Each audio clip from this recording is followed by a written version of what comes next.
didn't see you there. I was super into this really good book. Did you know that it was created by my students? That's right.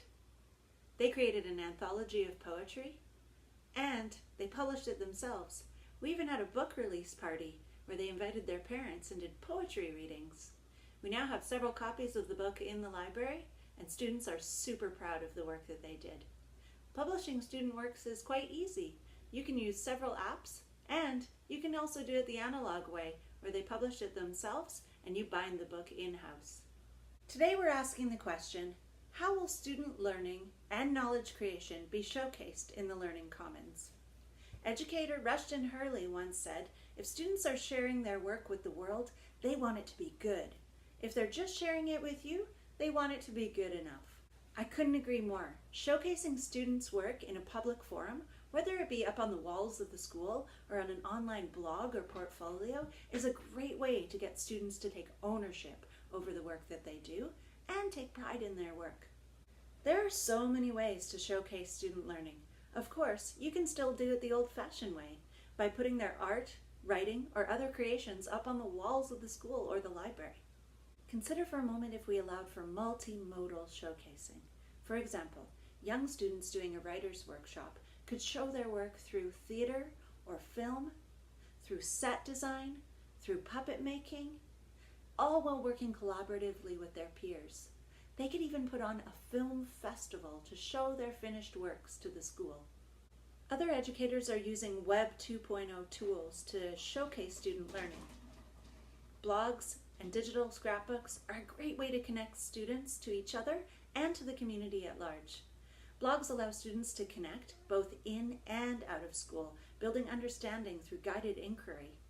It takes a bit to start up a Web 2.0 venture with your students.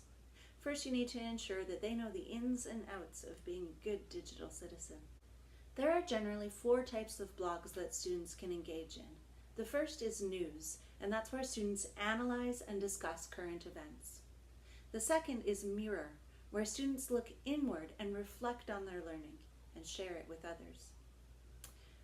The third is literacy response, where students read books or other types of literature and share their ideas and responses with other students.